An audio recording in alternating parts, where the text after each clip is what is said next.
Bonjour les cétosamis et bienvenue dans ma cuisine pour une troisième capsule Céto Santé. C'est une capsule qui va vraiment traiter des glucides, qui dit alimentation cétogène, dit réduction des glucides. Alors il est important de savoir à quel point il faut réduire ces glucides et deuxièmement, où sont cachés les glucides qu'on veut éviter de consommer en excès. Alors, quand on parle de réduire les glucides, écoutez, il y a différents degrés, je dirais, de réduction. Alors, il y a ce qu'on appelle une alimentation cétogène stricte, où on vise à réduire les glucides à moins de 30 grammes de glucides par jour. Vous avez bien entendu 30 grammes par jour, pas 30 grammes par repas, pas 30 grammes par collation, mais vraiment par jour. Ce degré de réduction est nécessaire pour certaines maladies, notamment le renversement du diabète, mais pour plusieurs, on peut tolérer une quantité de glucides un peu plus élevée. C'est ce qu'on appelle une alimentation modérée en glucides, donc des glucides entre 100 et 50 grammes par jour. Et on est capable à ce moment-là de quand même perdre du poids, mais on ne rentre pas nécessairement en cétose nutritionnelle et il y aura toute une autre capsule sur la cétose nutritionnelle et la différence entre la cétose nutritionnelle et l'acidocétose diabétique qui semble inquiéter plusieurs. Alors tout ça pour dire les glucides, il faut qu'on les réduise, mais avant de les réduire, il faut savoir où est-ce qu'ils sont cachés parce que j'entends quotidiennement mes patients diabétiques me dire « Mais écoutez, docteur, je ne comprends absolument pas pourquoi mes glycémies restent élevées, je n'ajoute pas de sucre dans mon café, je ne bois pas de boissons gazeuses, je mange pas de gâteau, je mange pas de pâtisserie et pourtant mes glycémies et mon hémoglobine glyquée restent élevées. Voulez-vous m'éclairer un peu sur le sujet? » Alors, on va sans trop tarder regarder un peu les aliments que j'ai chez nous. Moi, je mange céto depuis 18 mois, mais pas tous les membres de ma famille mangent de la même manière que moi. Alors, j'ai encore quelques aliments qui traînent, qui sont riches en glucides et je vais en profiter pour regarder avec vous des étiquettes de ces aliments et regarder où ils sont cachés. D'autre part, je vais aussi parler des aliments non étiquetés, donc des aliments naturels qu'on achète au marché du coin ou au supermarché et comment savoir faire un décompte de glucides dans ces aliments-là. Alors, sans trop tarder, je vais regarder les aliments avec vous et on va déchiffrer la quantité de glucides dans des aliments communs. On commence avec un aliment que tout le monde consomme, ou presque tout le monde consomme, sauf si on est intolérant au lactose. Alors on parle du lait de vache. Et surprenamment, même si je prends du lait entier comme il est recommandé pour les enfants, on réalise que dans une tasse de lait, donc dans 250 ml de lait, il y a environ 13 grammes de glucides, dont 12 grammes de sucre. Alors c'est un aliment tout à fait naturel, sans aucun sucre ajouté, mais il est naturellement sucré. Et le lactose étant un sucre, on peut s'attendre à des chiffres comme ça.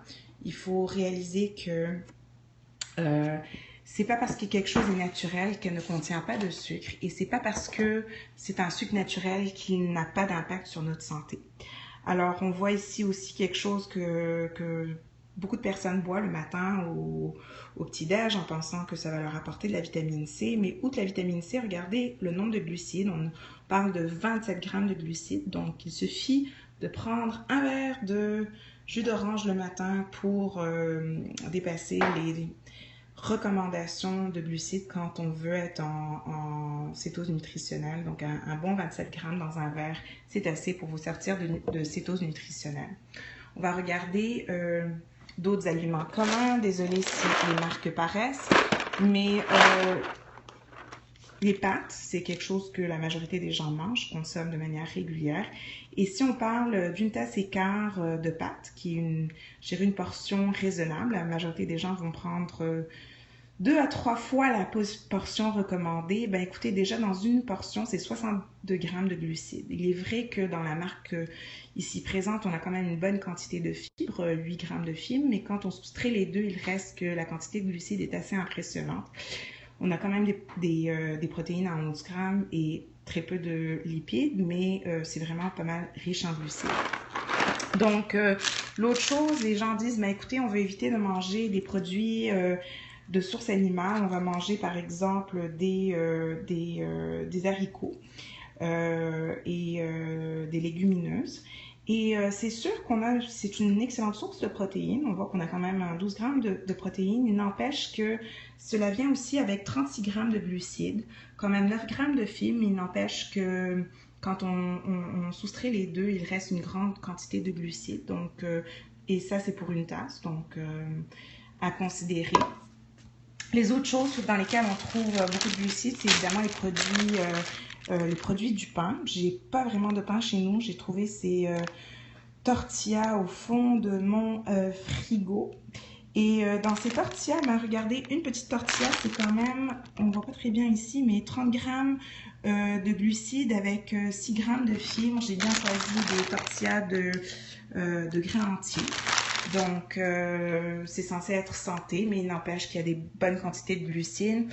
Pour être assez inclusif, si vous mangez du couscous là où vous vivez, le couscous aussi, c'est pour 50 grammes. Donc, pour une petite quantité de couscous, on a quand même 39 grammes de glucides, assez impressionnant.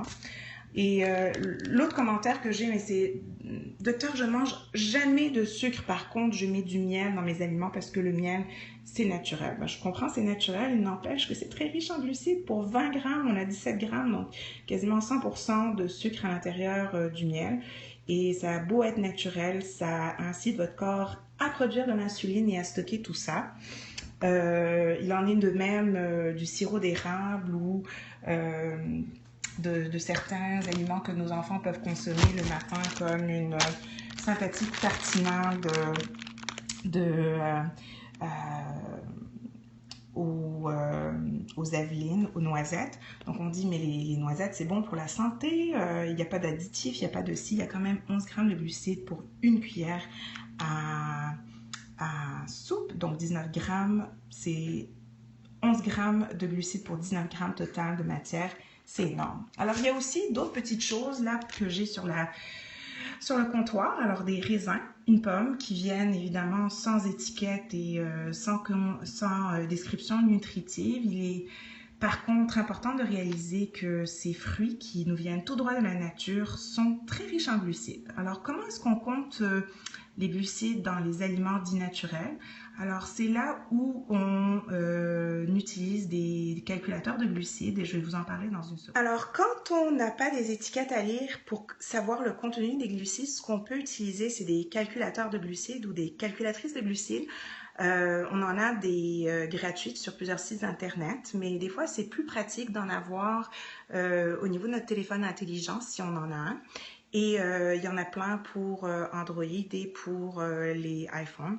Moi, j'utilise un qui s'appelle Carb Manager, que j'aime beaucoup, mais il y a des gens qui utilisent MyFitnessPal ou d'autres applications comme Chronomètre ou Chronometer. Je suis sûre qu'ailleurs, en Europe, il doit y avoir d'autres calculateurs, mais c'est facile à trouver.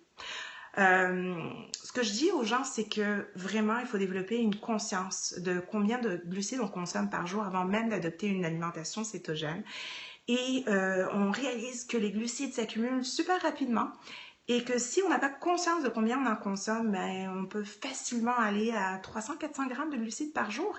Et il n'est pas surprenant avec une telle quantité de glucides de continuellement augmenter notre insuline et d'être continuellement en mode de stockage. Et donc, abondance alimentaire et stockage vont main dans la main.